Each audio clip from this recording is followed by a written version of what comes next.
पार्श्व कथा।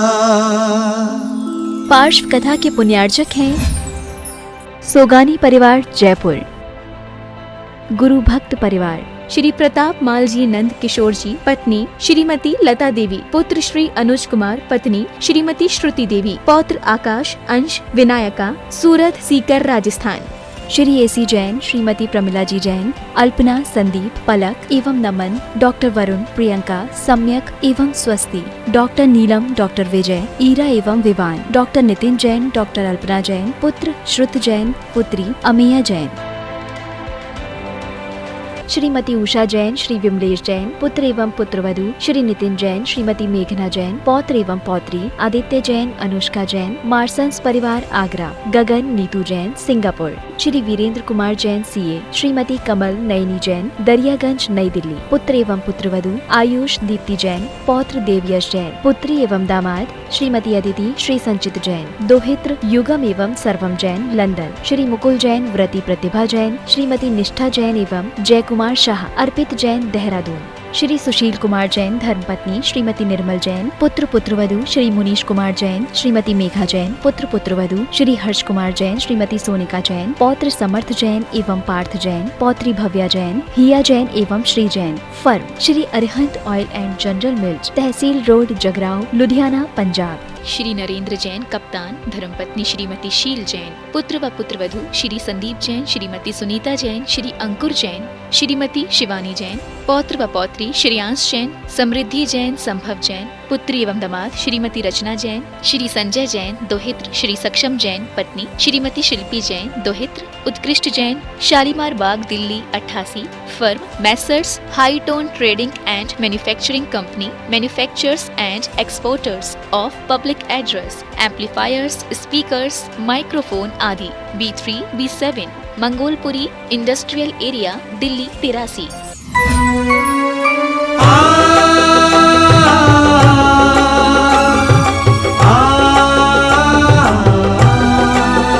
श्री पार्श्वनाथ की कथा लौकिक सुनेंगे हम सब प्राणी, और हम योग प्रणेता के श्री मुख से खिरेगी वाणी, और हम योग प्रणेता के श्री मुख से खिरेगी वाणी। बाल ब्रह्मचारी बन जिसने वेश दिगंबर धारा, बाल ब्रह्मचारी बन जिसने वेश दिगंबर धारा, जिनके तप संयम के आगे दुष्ट कमठ भी हारा, ऐसी अद्भुत दिव्य कथा सुन अचरज में सब ज्ञानी, जिन वाणी चैनल पर फिर से सुनेंगे पार्श्व कहानी, और हम योग प्रणेता के श्री मुख से खिरेगी वाणी। श्री पार्श्वनाथ की कथा लौकिक सुनेंगे हम सब प्राणी, और हम योग प्रणेता के श्री मुख से खिरेगी वाणी, श्री मुख से खिरेगी वाणी। आओ श्रवण करें पार्श्व कथा। आप अगर किसी भी चीज पर बार बार रिएक्ट करोगे, बार बार उस चीज को फेस करने के लिए उसी से लड़ोगे, झगड़ोगे, उसी पे अपनी एनर्जी लगाओगे, तो आप परेशान हो जाओगे। दुखों को जीतने का तरीका है कि थोड़ी देर के लिए आप बिल्कुल अपने आप में आंखें बंद करके ये समझ लो कि ये है ही नहीं कुछ भी। आ रही है मुसीबत, थोड़ी देर के लिए आई है, कुछ समय के लिए आई है, चली जाएगी। मुझे थोड़ा सा अपना टाइम अब डाइवर्ट कर लेना है, अपना माइंड डाइवर्ट कर लेना है। और अगर ऐसा आप करना सीख गए तो ऐसी कोरोना, हैजा, मलेरिया, स्वाइन फ्लू, तरह तरह की जो वेव्स आती रहती हैं, ऐसी आगे भी आती रहेंगी। लेकिन अगर आप उस समय पर अपने आप को इस तरीके से फेस करना सीख गए तो आपको पता पड़ेगा कि वेव निकल गई, बहुत टाइम हो गया है और मैं अब बिल्कुल उससे बचा हुआ हूं, मैं बिल्कुल स्वस्थ हूं। सुन रहे हो? सुन रहे हो कि नहीं सुन रहे हो? वही लोग तो सुन रहे हैं जो बेब निकलने के बाद बचे बैठे हैं। और इस तरीके की आपदाएं में भी वही लोग स्वस्थ रह पाए जिन्होंने घर बैठे भी धर्म ध्यान किया है। भले ही वह बड़ी बड़ी सभाएं नहीं लग पाई, लेकिन ऑनलाइन बैठे बैठे धर्म ध्यान तब भी करते रहे। और आज भी हजारों लोग ऑनलाइन ये पारस कथा सुन रहे हैं, धर्म ध्यान आज भी कर रहे हैं। जितने यहां बैठे हैं उससे कई गुने ज्यादा लोग बाहर सुन रहे हैं। इसलिए सुन रहे हैं कि इसी से ही हमारा मन लगता है, धर्म ध्यान होता है। और ऐसे धर्म ध्यान जो भगवान ने खुद किए अपने पर्याय में, हम भी तो जानने की कोशिश करें। अगर कोर्स बहुत कठिन भी हो, बहुत टफ भी हो, तो भी एक इंटेलिजेंट बच्चा जो होता है वह उसको जानने की कोशिश करता है कि आखिर ऐसी कोई चीज कठिन नहीं है जो आदमी के लिए संभव ना हो। और जिस कोर्स को बनाने वाला भी आदमी होगा तो उसका भी अपना कोई दिमाग, और वो भी तो आदमी होगा। अगर वो आदमी है तो हम भी तो आदमी हैं। जाने तो, सीखें तो। डर डर के भागने से आपको क्या मिलेगा? सुन रहे हो? भाग तो नहीं रहे हो? ये कुछ भागने जा रहे हैं। अगर आपको किसी भी बात से, किसी भी डर से, अगर इन तरह के परिसरों से आपको हमेशा बिचकने का भाव होगा, दूर रहने का भाव होगा, तो आप कभी भी अपने लिए वो चीजें समझ ही नहीं पाएंगे जिन चीजों को हमें खुद करना है और जिनसे हमें लाभ मिलना है। इसलिए ये आपके लिए मानसिकता बना रहा हूं कि आप समझें कि 22 परिचय हमारे लिए भी कितने जरूरी हैं। और उन परिचयों को अगर हम नहीं जीत पाते हैं, नहीं उनका हम सहन कर पाते हैं, तो जो सहन कर रहे हैं उनके चरणों में नमोस्तु तो कर सकते हैं। इसमें क्या बिगड़ता है? इतना तो कर ही सकते हैं। ये पंडित जी भी और कुछ ज्यादा नहीं कर रहे हैं। सुन रहे हो? इन्होंने कुछ किया नहीं था, सिर्फ लिखा ही है। ये पंडित जी भी कोई बहुत मुनि बन करके कोई परिसरों को सहन नहीं किए, लेकिन इन्होंने अपने ज्ञान से लिखा है। तो लिख करके भी उन्होंने अपने मनोभावों को बड़ा निर्मल किया है, क्योंकि इन छंदों में वो उन परिसरों को सहन करने वाले मुनि महाराज के लिए परोक्ष रूप से नमस्कार कर रहे हैं, प्रणाम कर रहे हैं, और ये भावना कर रहे हैं कि मुझ में भी ऐसी परिसरों को सहन करने की शक्ति आए। ऐसे परिसरों को हम अब यहां पर पढ़ने की कोशिश कर रहे हैं, और आपको समझने की कोशिश करना है कि ये परिसर किस तरह से मुनि महाराज सहन करते हैं। 22 परिसर हैं, और इन 22 परिसरों में इनके नाम क्रम क्रम से आपके सामने आते जाएंगे। सबसे पहला परिसर कहलाता है क्षुधा परिसर। क्या बोलते हैं? क्षुधा जानते हो? सुधा नहीं बोल रहे? क्या बोल रहे? क्षुधा। क्षुधा माने हाँ, भूख, पेट की भूख, शरीर की भूख। यह भूख अपने आप में एक बड़ी व्याधि है, एक रोग है, और इस भूख को सहन करके ही वह भूख पर भी विजय प्राप्त कर लेते हैं। ऐसी क्षुधा की वेदना को सहन कर लेना और उससे अपना मन हटाना कैसे होता है, ये यहाँ पर कुछ लाइनों में लिख करके बताया जा रहा है। प्रत्येक परिचय के लिए यहाँ पंडित जी ने 2-2 लाइनें लिखी हुई हैं। सोमावती नाम का एक दूसरा छंद है, ये चौपाई नहीं है। सुन रहे हैं? अनशन ऊनोदर तप पोषत, पाख मास दिन बीत गए हैं। जोग न बने जोग विच्छा विधि, सुख अंग सब शिथिल भये हैं। तब बहु दुसह भूख की वेदन, सहत साधु नहीं नेक नए हैं। तिनके चरण कमल प्रतिदिन, हाथ जोरी हम शीश नए हैं। ये क्षुधा वेदना को जीतने वाले ऐसे मुनि महाराज अनशन करते हैं, उनुदर करते हैं, तब तरह तरह के तप करते हैं। एक पक्ष के भी तप करते हैं, 15-15 दिन के, एक महीने के, और ऐसा करते करते बहुत दिन भी बीत जाते हैं। कभी कभी पारणा करने के लिए भी निकलते हैं तो भी योग्य विधि नहीं मिल पाती है, पारणा कोई नहीं करा पाता है। किसी को पता भी नहीं होता है कि मुनि महाराज कहाँ से आएंगे, कहाँ जाएंगे, कब आएंगे, कैसे उनकी पारणा होगी, कुछ भी पता नहीं होता है। ऐसी विधि होने पर भी जिनके अंग बिल्कुल सूख जाते हैं, पूरा शरीर शिथिल पड़ जाता है, शरीर में न कोई खून दिखाई देता है, ना कोई भी मांस दिखाई देता है, सब कुछ वह शरीर सूख जाता है, दुख की वह दुस्सह वेदना सहन कर लेते हैं। लेकिन सहत साधु नहीं नेक नए हैं, तुम्हारी भाषा में ही लिखा है। ऐसे साधु सहन करते हुए भी नेक, नेक माने थोड़ा, नेक माने ये इधर ही चलता है? हाँ, नेक्सो दे दियो, नेक नॉन डाल दियो।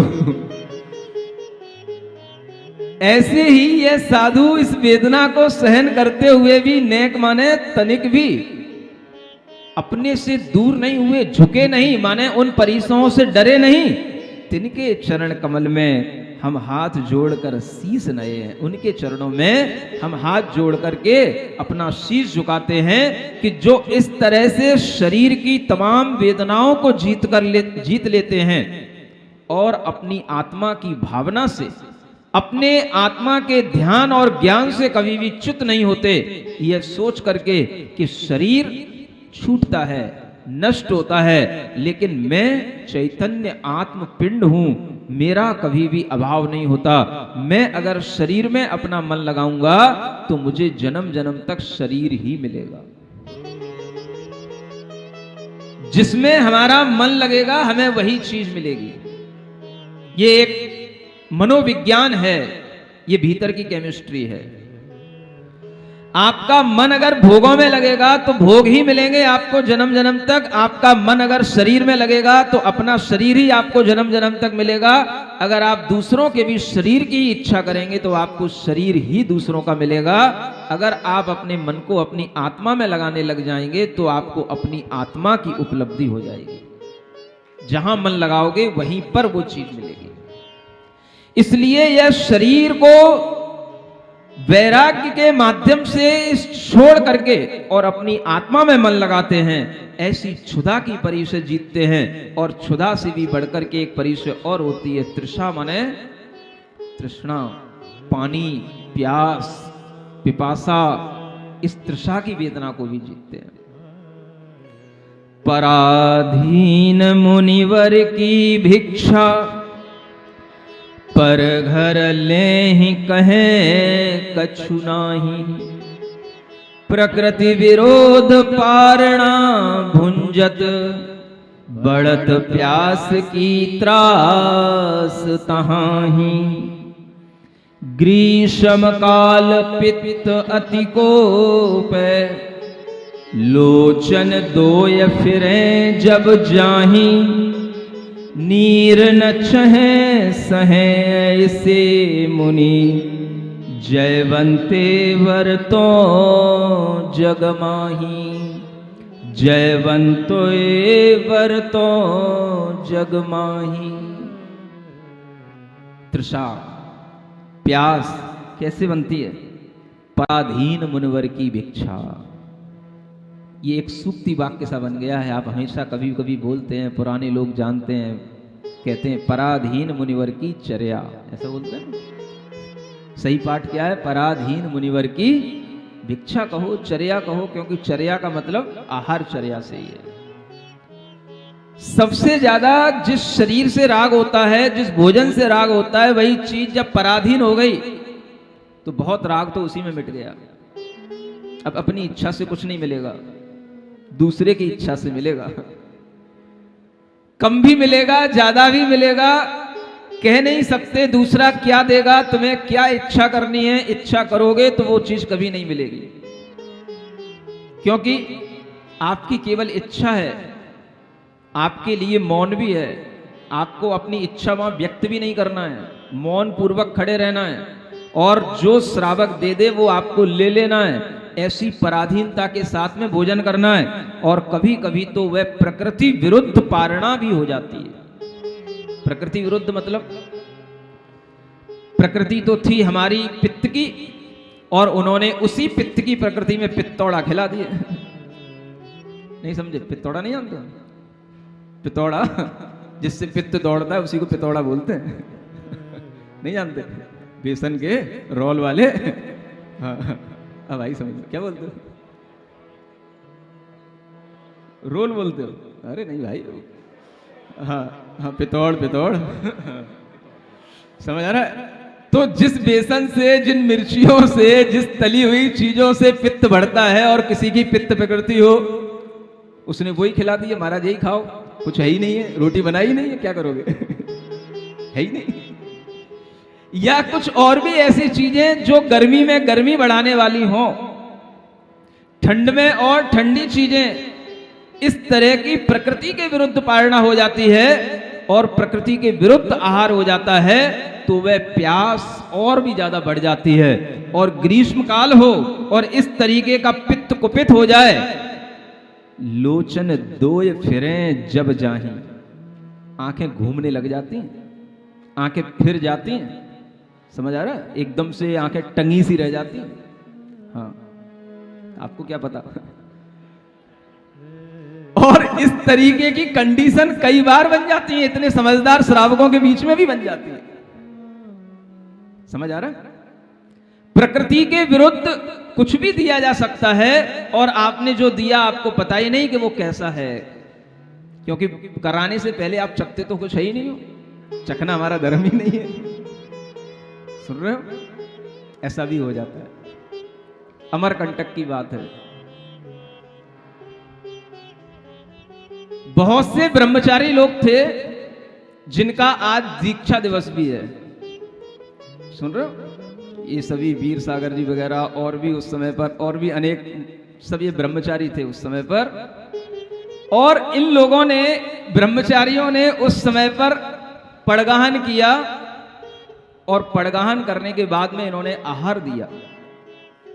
सुन रहे हो? ब्रह्मचारियों का ही केवल चौका था, ब्रह्मचारियों के चौके में गया और वहां पर आहार देने के लिए पहला ग्रास उन्होंने दिया, तो उस ग्रास में दाल भी रख दी, लौकी के कुछ टुकड़े भी रख दिए, सब्जी के। सुन लिया? अब पहला ग्रास उन्होंने दिया तो अपन ने मुंह में रखा, और मुंह में रखने के बाद वो लगा कड़वा है। कड़वा तो है, लेकिन अब पहला ग्रास दिया, एक ग्रास है, कड़वापन तो आ रहा है। ये समझ में आ गया कि ये कड़वापन लौकी का कड़वापन है।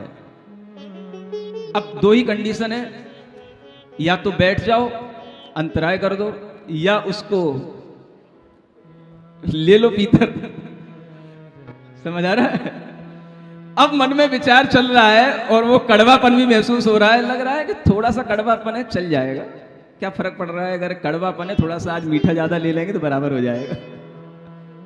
समझ आ रहा है? क्योंकि एक मन में भाव भी था कि मुझे आज ये धारणा करनी है, कल मुझे उपवास करना है। एक ऐसा विचार भी दिन में चल रहा था, कल मुझे उपवास करना है, इसलिए आज लेना जरूरी है।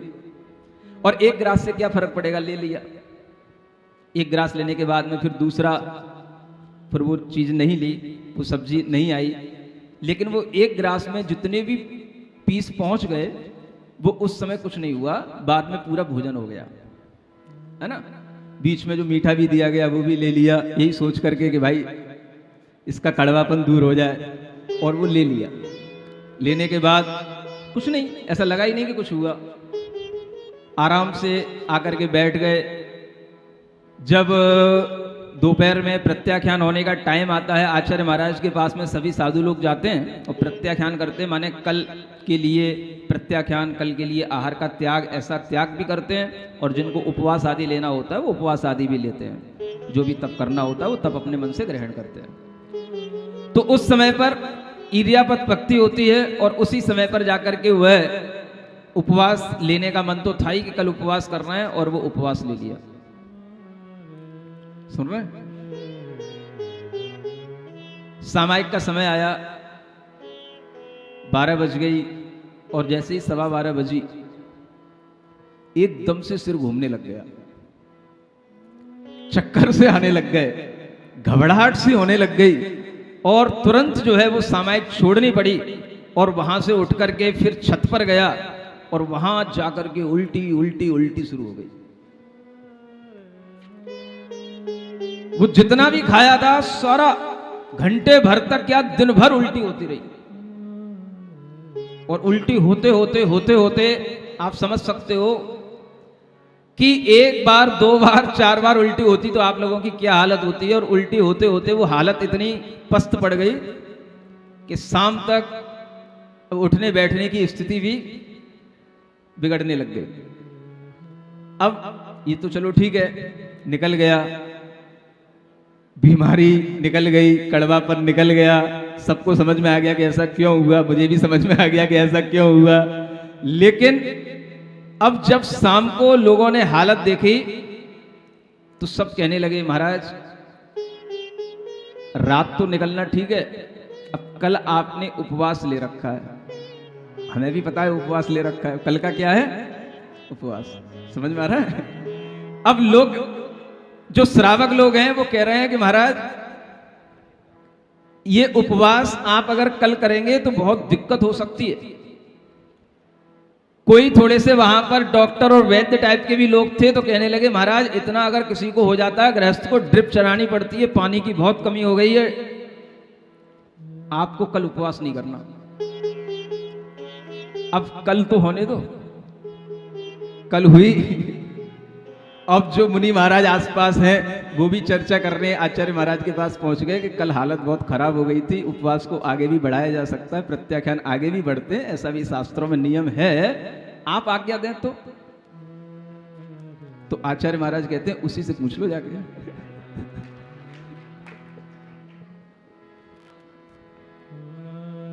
अगर वो कहते तो कुछ सोच भी सकते थे, अब उनने क्या कह दिया उसी से पूछ लो, उसकी जैसी इच्छा बने।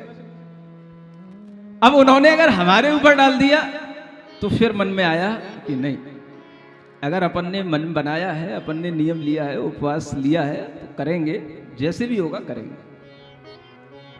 और आचार्य महाराज के पास में निवेदन जाकर के खुद कर दिया, आप बिल्कुल भी विकल्प ना करें, जो उपवास कल लिया था, जो उपवास होगा और जैसे भी होगा हो जाएगा। आचार्य महाराज ने जब इस तरीके से मनोभाव देखा तो उन्होंने बड़ा अच्छा प्रसन्नता से आशीर्वाद दिया। उन्होंने ये नहीं कहा कि नहीं ऐसा मत करो, आशीर्वाद दिया, बढ़िया ठीक है। और आशीर्वाद देने के बाद में फिर उन्होंने साधुओं को भेजा, वैयावृत्ति कराई अच्छे से, जिस तरीके से भी हो सकता है अच्छी वैयावृत्ति की दिन भर होती रही और आराम से वह दिन निकला। दूसरे दिन फिर जाकर के, तीसरे दिन कहना चाहिए, वो जाकर के फिर पारणा हुई और पारणा में भी क्या हालत होती है आप समझ सकते हैं कि ऐसे उपवास से पहले इस तरीके की उल्टियां होने के बाद में बहुत थोड़ा सा आराम से, बहुत धीमे धीमे लेने के बाद में जितना भी लिया गया, कम से कम इतना तो लगा कि चलो भाई जान में जान आई। समझ में आ रहा है?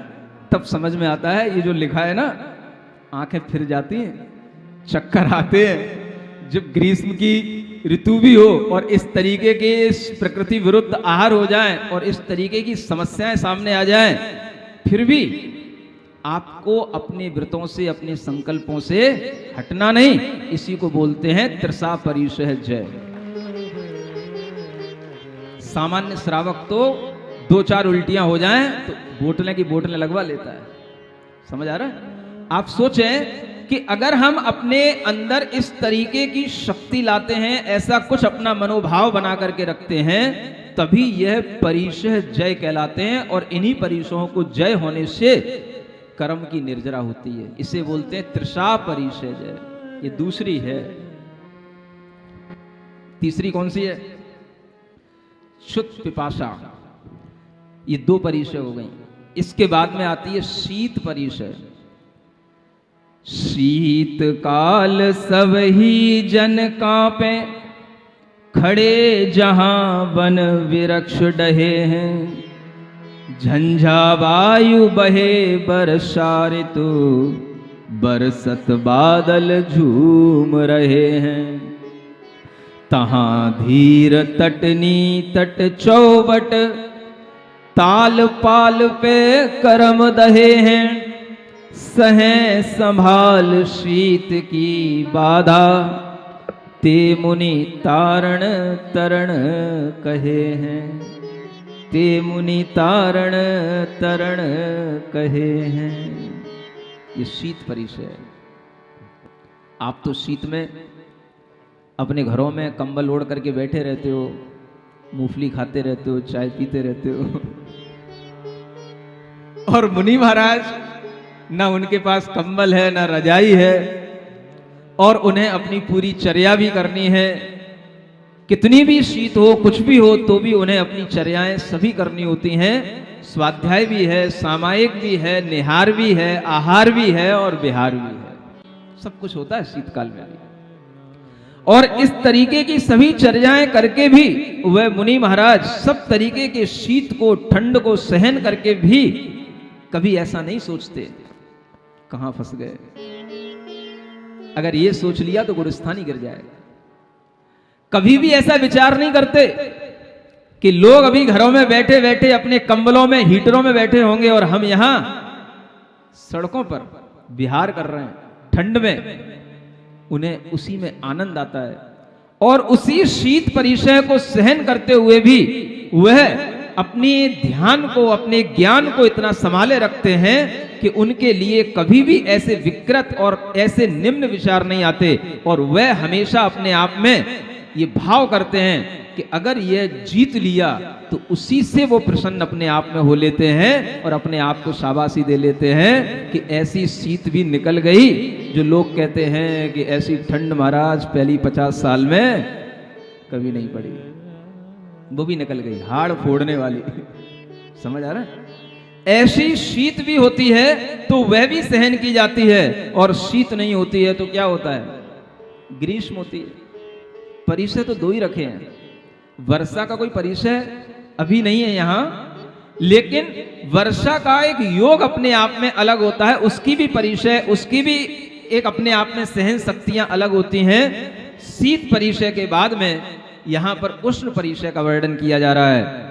भूख प्यास पीड़ा और अंतर, प्रजलय आंत देह सब दागे, अग्नि स्वरूप धूप ग्रीष्म की, ताती बाल झाल सी लागे, तपे पहाड़ ताप तन उपजे, कोपे पित्त दाह ज्वर जागे, इत्यादिक ग्रीष्म की बाधा, सहे साधु धीरज नहीं त्यागे।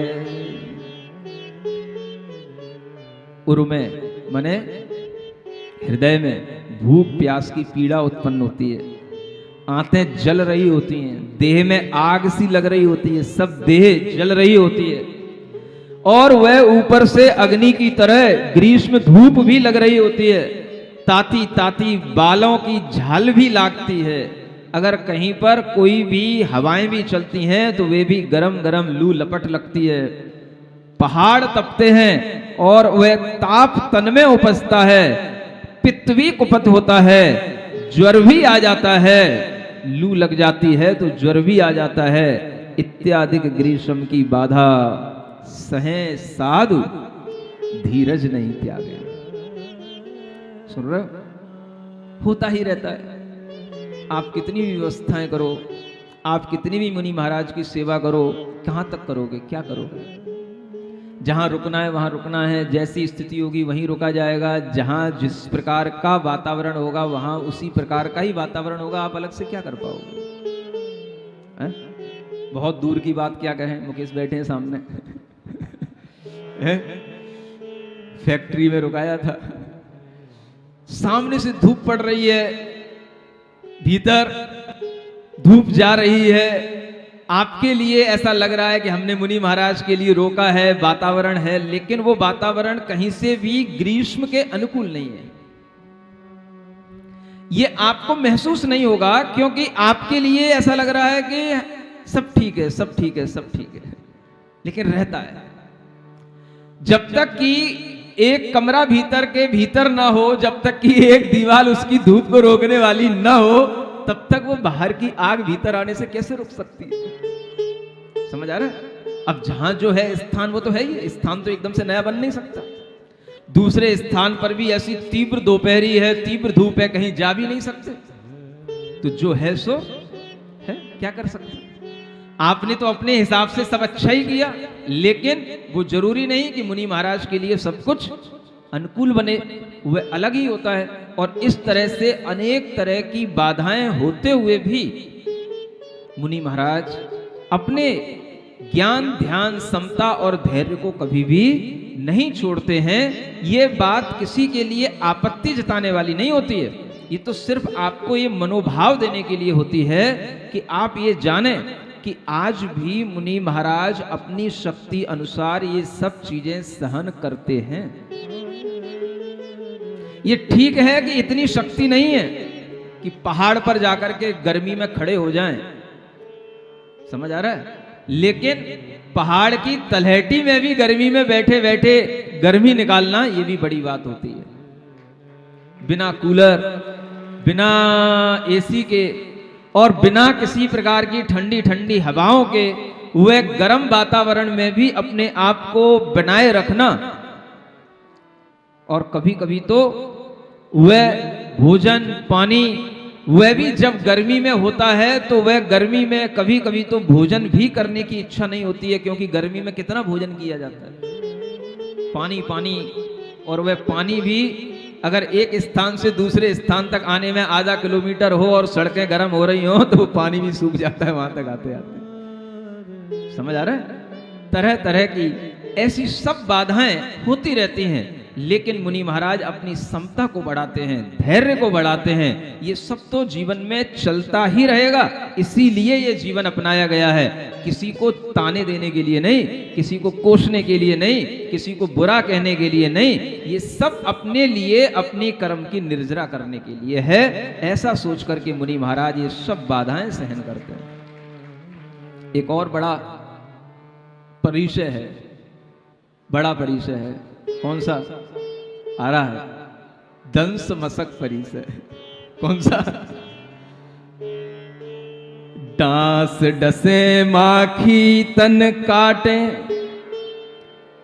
पीड़े वन पंछी बहु तेरे, डसे ब्याल विषयाले बिच्छू, लगे खजूरे आन घनेरे, सिंह सियाल सुंडाल सतावे, रीछ रोछ रोज दुख दे ही बड़ेरे, ऐसे कष्ट सहें समभावन, ते मुनिराज हरो अघ मेरे।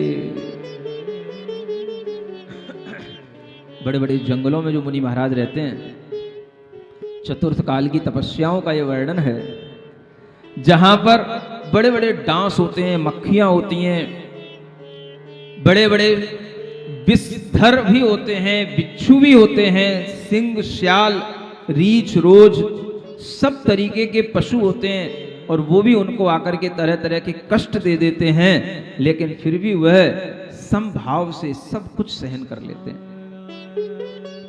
आप देख रहे थे राजा अरविंद की कहानी को, जब वह सम्य शिखर की यात्रा के लिए जा रहे थे और रास्ते में बैठे थे, तो उसी जंगल में वही हाथी, मरुभूति का जीव, कैसे दौड़ते हुए आया था। वो तो चलो कोई एक संबंध था, कोई पुण्य था, बच गए, वो शांत बैठ गया, लेकिन हर किसी के साथ ऐसा होता हो कोई जरूरी तो नहीं है। कब हाथी का दिमाग खराब हो जाए, कौन सा विष बिच्छू डाल जाए, कौन सा विष सर्प काट के दे जाए, कुछ भी कहा नहीं जा सकता। और कुछ नहीं है तो मक्खी और मच्छर तो कहीं पर भी छोड़ते है ही नहीं। समझ आ रहा है? एक निहार की चर्या होती है, जंगलों में जाना होता है, उतनी देर में इतने मच्छर डसते हैं, इतने मच्छर काटते हैं कि वहां से आने के बावजूद भी लगता है कि ये मुनि महाराज कैसे दिन दिन भर इन मच्छरों के बीच में जंगलों में बैठे रहते होंगे। सुन रहे हो? हम मुनि महाराज भी अभी सोचते हैं अभी मुझे बहुत कोर्स करने बाकी है। अभी सब कोर्स नहीं हो पा रहे हैं, ये तो सिर्फ थ्योरी है। इनके छोटे छोटे से एक्सपेरिमेंट कर पाते हैं, इनके छोटे छोटे से हम अभी परीक्षण कर पाते हैं, छोटी छोटी सी हम तपस्या कर पाते हैं। लेकिन बड़ी तपस्याएं तो ये हैं जो चतुर्थ काल में होती हैं, अच्छे उत्कृष्ट सेनन के साथ होती हैं। और तरह तरह के जानवर भी जहां बैठे हों, जो उनको काट भी लें तो भी उनके प्राण निकल सकते हैं, उनके शरीर में विष फैल सकता है, लेकिन वह कभी भी वहां से उठ करके कहीं पर भी भागेंगे नहीं, दौड़ेंगे नहीं, अपना शरीर छोड़ देंगे और वह उस आत्म तत्व की प्राप्ति करने के लिए समाधि ले लेंगे, लेकिन कभी भी अपना धैर्य नहीं छोड़ेंगे। ऐसे मुनि महाराज भी आज भावना करते हैं, इसलिए योगी भक्ति करते हैं। बड़े बड़े आचार्य भी योगी भक्ति करते हैं, योगियों की, मुनि महाराजों की भक्ति करते हैं बड़े बड़े आचार्य भी। क्योंकि इस पंचम काल के कोई भी व्यक्ति इस तरह के योगी नहीं बन पाते, नहीं रह पाते, इस तरह के सारे परीक्षाओं को सहन करने में कुशल नहीं हो पाते, क्योंकि ये सभी उत्तर गुण हैं, ये सभी बहुत आगे के कोर्स हैं, शक्ति अनुसार करना होता है। जब शुरू में करने की कोशिश करते थे, हर चतुर्मास का एक नियम बन गया था। जब शुरू में दीक्षा ली थी, बहुत उत्साह रहता है, बहुत कोशिश की जाती, जो मच्छर काट रहे हैं काटने दो, जो डंस काट रहे हैं काटने दो। होता क्या था, एक नतीजा निकलता था, हर चतुर्मास में बीमार पड़ना, बुखार आना। समझ आ रहा है? ये तो एक नियम बन गया था शुरू के चतुर्मासों का कि हर चतुर्मास में मलेरिया होना है। इंतजार करता था मैं, भाई कब आने वाला है। समझ आ रहा है? और वो मलेरिया भी खूब सहन किया आचार्य महाराज ने, तो और कितने वर्षों तक सहन किया है। इतना भी सहन किया आचार्य महाराज ने कि कटनी में, जब हम संघ में नहीं थे तब की भी लोग यादें बताते हैं कि कटनी में आचार्य महाराज को इतना तीव्र बुखार आया था, इतना तीव्र मलेरिया हुआ था कि आचार्य महाराज खुद भी बताते हैं कि वो जो थर्मामीटर होता है ना, उसको मतलब देख करके लगता था कि वो 7-8 को छूने वाला होता था। 7-8 क्या होता है, समझ आ रहा है? और आचार्य महाराज कहते हैं उस समय ऐसा लग रहा था कि जैसे 7वां-8वां गुरुस्थान मेरा चढ़ रहा हो। यहां तक स्थिति बन गई थी। संघ के जो लोग हैं वो बताते हैं, और उस समय पर एक पंडित जी थे जगन मोहन लाल जी शास्त्री कटनी वाले, उनको भी आचार्य महाराज ने संकेत दिए थे, और कुछ संकेत संघ में भी होने लगे थे कि वो उस समय पर अपने आप को इतना असमर्थ समझ रहे थे कि उन्होंने अपने मन में सोच लिया था कि मैं अब आचार्य नहीं हूं। समझ में आ रहा है? इतनी तक स्थिति बिगड़ गई थी, लेकिन वो स्थिति सब सुधरी। समय पाकर के धीरे धीरे श्रावकों के द्वारा किए गए उपचारों के माध्यम से और उनकी अपनी आत्मशक्ति के माध्यम से, और उस स्थिति में भी वो समय सार सुना करते थे। पंडित जगन मोहन लाल शास्त्री का लिखा हुआ, उनके द्वारा पढ़ाया वो सुना करते थे, और खुद अपनी कैसेटें चला करके आचार्य महाराज उनके समय सार को सुना करते थे।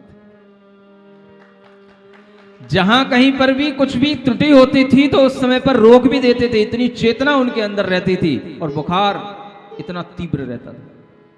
समझ रहे हैं? ये सब होता है। साधु आज भी अपनी शक्तियों को लगा करके सब कुछ सहन करता है, लेकिन आपके लिए वह चीजें सब समझ में आ पाए कोई जरूरी नहीं है। कितने भी आप अपने लिए सुख सुविधा या किसी भी तरह की अनुकूलता जुटाने की कोशिश करें, ये परिसरों से साधु बच नहीं पाते हैं। इसलिए ये सभी साधुओं के लिए सहन करना अनिवार्य हो जाता है। ये क्या बोलते हैं इसको? दंश मशक परिसर। इसके आगे अंतर विषय वासना बरते, बाहर लोक लाज भय भारी, ताते परम दिगंबर मुद्रा, धर नहीं सके दीन संसारी, ऐसी दुद्धर नगन परिशह, जीते साधुशील व्रत धारी, निर्विकार बालकवत निर्भय, तिनके पायन ढोक हमारी, तिनके पायन ढोक हमारी। जो शैलियां यहाँ आई हैं, अभी तो आई हैं, एक एक बार बुला बुला करके आई हैं। शायद इन लोगों ने एक 10-11 दिन का प्रोग्राम बनाया था। कल 15 तारीख है और सब पोस्टरों पे लिखा हुआ है कि 15 तारीख को कथा समाप्त हो जाएगी। अब कल से क्या होगा यहाँ? ये शैलियां कहाँ मिलेंगी? सभी से कह देना, सभी को समझा देना कि एक बार तो हम पंचों ने आपको बुलाया था, अब अगर आप मुनि महाराज को अपने यहां पर बुलाना चाहते हो तो एक बार अपने अपने मन से आओ यहां पर, और उसके बाद में फिर मैं आगरा की एक एक शैली में जाऊंगा और आपको मन चाहा लाभ दूंगा, ये उनको बता देना। लेकिन ये 11 दिनों का आना मैं आना नहीं मानूंगा। अब जो आगे के दिन आ रहे हैं उनमें चेहरे देखूंगा कि कौन आ रहा है, कौन अपने मन से आ रहा है। यहां से मेरी फिल्म अब शुरू हो रही है, जहां पर आपकी खत्म हो रही है। आपने अपनी फिल्म तो पूरी कर ली है, मैं अब अपनी फिल्म शुरू कर रहा हूं। यहां से मेरी अब शुरू होगी, और अब ये फिल्म कितने रील की चलेगी कुछ नहीं कह सकता। समझ आ रहा है? बड़ी फिल्म कितने रील की होती है? 22 रील की, 28 रील तक की, 26 रील तक की फिल्में हुआ करती हैं। ये कितने भी दिन चल सकती है। बस आपके मन में ये होना चाहिए कि आज हम अब अपनी इच्छा से जा रहे हैं। अभी तो हमें हो सकता है कि परिषद ने बुलाया, सभा ने बुलाया, अब हम परिषद की में खुद जाएंगे और मुनि महाराज की परिषद में जाकर के बैठेंगे, मुनि महाराज की सभा में जाकर के बैठेंगे। ये भाव आप लोगों के अंदर अगर अब आएगा तो हम समझेंगे कि हाँ, आप में वास्तव में भीतर से कुछ आ रहा है।